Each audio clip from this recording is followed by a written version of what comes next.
जय हिंद। कैसे हो आप सभी। मुझे विश्वास है कि आप सभी स्वस्थ होंगे, मस्त होंगे और अपनी पढ़ाई को जारी किए हुए होंगे। और जो है आप लोग का जो है रिजल्ट भी आने वाला है कुछ दिनों बाद, तो अच्छा बात है। बेस्ट ऑफ लक, आपका बहुत बढ़िया रिजल्ट आए, ईश्वर से कामना है। ठीक है। हाँ, तो हम 11th क्लास के मैथ के बारे में आज चर्चा करने वाले हैं। इसके सिलेबस, उसमें कितने पार्ट है और किसका कौन सा यूनिट है, कौन 12th में काम आता है, बस यही एक दो टॉपिक जो है वो क्लियर हो जाएगा। तो सबसे पहले बात तो मैथ का मार्क्स कितना होता है, तो चाहे 9th हो, 10th हो, 11th हो, 12th हो, सब में जो होता है मैथ कितने मार्क्स का होता है, 100 मार्क्स का होता है, एकदम होता है। जिसमें से 5 मार्क्स ऑब्जेक्टिव, 50 मार्क्स ऑब्जेक्टिव और 50 मार्क्स सब्जेक्टिव होते हैं। और इसमें जो है टोटल 100 क्वेश्चन आता है। टोटल 100 क्वेश्चन आता है, जिसमें से हमें 50 को सॉल्व करना होता है और प्रत्येक के लिए 1 मार्क्स मिलता है। तो ये हमारा हुआ 50 मार्क्स क्या, ऑब्जेक्टिव।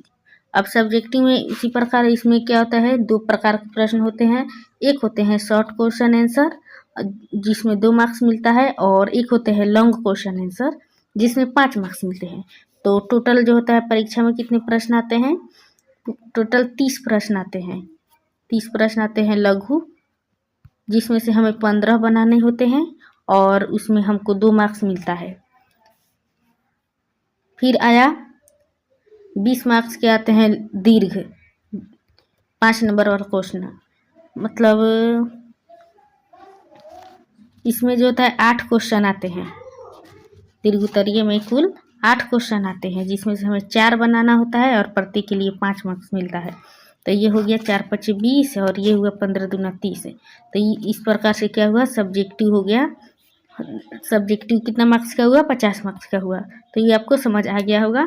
और इस सब पैटर्न जो है 9th से लेकर 12th क्लास तक फिलहाल है, अभी भी है। 50 सब्जेक्टिव और 50 ऑब्जेक्टिव और 50 सब्जेक्टिव, मतलब आपको आधे ही प्रश्न सॉल्व करने हैं। ये हो गया। फिर जो होता है, अब तो 10th क्लास पास कर लिए हो, अब 11th, क्या बहुत सारे स्टूडेंट होते हैं जो क्या करते हैं, 11th को वेस्ट कर देते हैं, नहीं पढ़ते हैं। लेकिन आप साइंस लिए हो तो आपको 11th पढ़ना ही पड़ेगा, क्योंकि बिना 11th पढ़े 12th में बहुत कुछ है जो आपको बिल्कुल समझ नहीं आएगा। बताइए, आप भी अगर कोई घर बनाइएगा तो बिना नींव डाले कैसे आप घर बना लीजिएगा, डायरेक्ट आप छत तो नहीं बनाइएगा ना। तो इसी प्रकार से 12th का एक प्रकार का छत है और 11th क्या है, एक नींव है। तो आपको 11th पढ़ना पड़ेगा। अब बात करते हैं 11th कहाँ कहाँ काम आता है। तो 11th जो होता है 12th में काम आता है। दूसरी चीज़, बड़े बड़े कॉम्पिटिटिव एग्ज़ाम होते हैं, जैसे जेई होता है और इंजीनियरिंग एग्ज़ाम होता है, ये सब में भी इसका काम आता है। और जितना भी कॉम्पिटिटिव एग्ज़ाम है वो भी इसमें आता है। पॉलिटेक्निक, आईटीआई, ये सब में भी 11th का मैथ काम आता है। तो इन सब के लिए भी आपको 11th का मैथ पढ़ना पड़ेगा। ये तो हो गया 12th मैथ के लिए, जेई इंट्रेंस एग्ज़ाम के लिए, कॉम्पिटिटिव एग्ज़ाम के लिए और भी एग्ज़ाम के लिए आपको 11th का मैथ पढ़ना पड़ेगा। हो गया।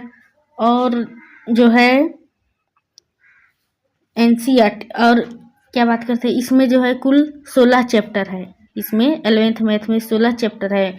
वहीं जब आप 12th में जाइएगा तो 14 चैप्टर ही आपको पढ़ना पड़ेगा, कि 13 चैप्टर उसमें। लेकिन 11th में जो है आपको टोटल 16 चैप्टर है, जिसमें से आपको पढ़ना पड़ेगा।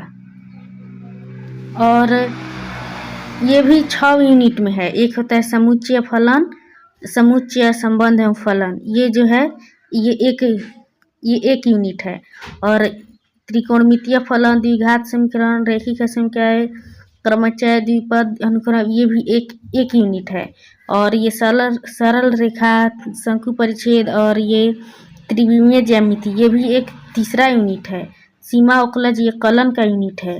और ये भी सांख्यिकी और प्रायिकता, यानी स्टैटिक्स और प्रोबेबिलिटी, ये एक यूनिट है। तो ये हो गया यूनिट।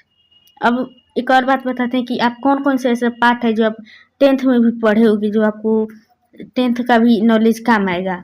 तो सबसे पहले आपके लिए तो नया चैप्टर ये समुच्चय और फलन ये आप कहीं नहीं पढ़े होंगे, लेकिन आप त्रिकोणमिति जो पढ़े होंगे 10th क्लास में जितना फॉर्मूला ये सब इसमें काम आएगा। और एक और चीज़ आप द्विघात समीकरण चैप्टर 4 आप पढ़े होंगे जो कि 10th क्लास की इम्पोर्टेंट पार्ट है, और ये भी आप पढ़े होंगे जो कि आधा नॉलेज है, मतलब 10th के लिए पूरा है लेकिन 11th में वही नॉलेज आपको आधा लगेगा।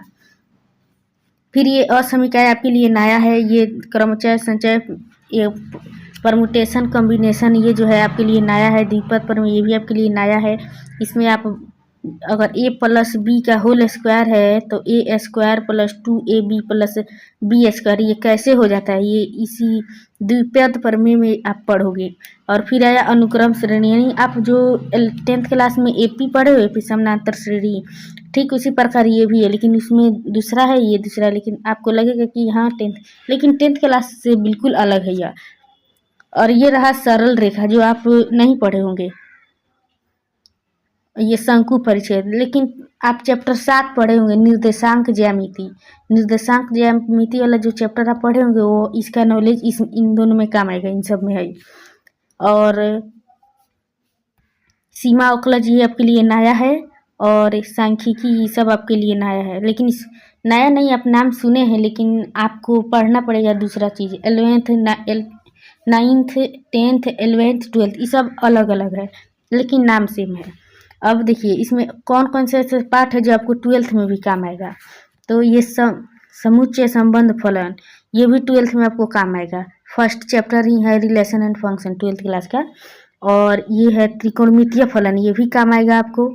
फिर ये सब नहीं आएगा, ये आएगा रैखिक असमीकाय चैप्टर 10 की 11 है कि 12th चैप्टर है शायद LPP रैखिक प्रोग्रामन, वो चैप्टर में ये काम आएगा।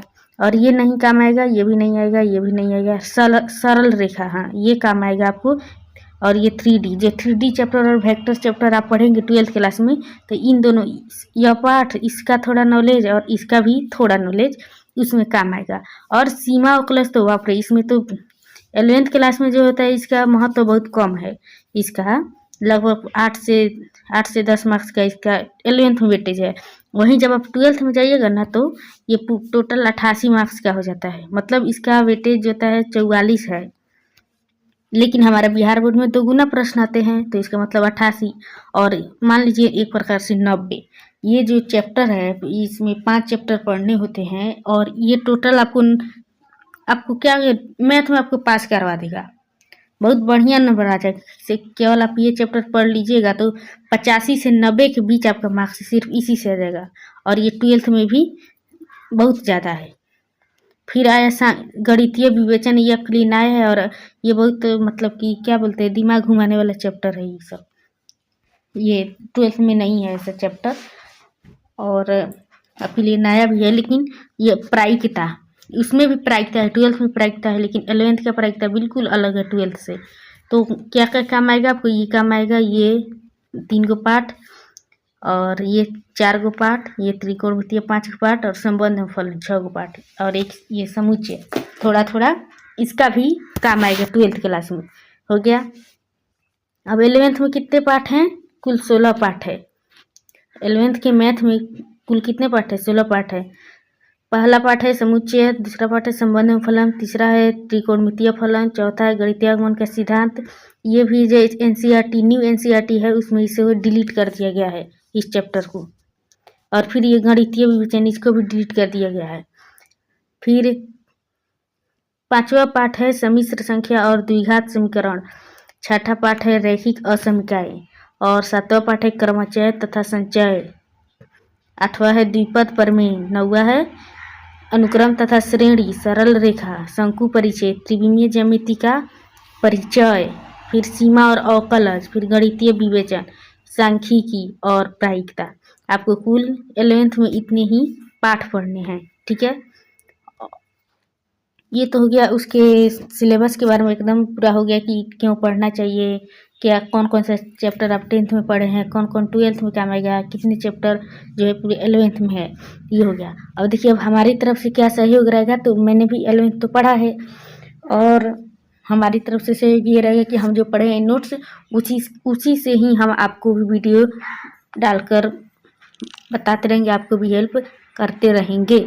तो आप भी नए हो तो चैनल को सब्सक्राइब कर लेना और वीडियो देखते रहना।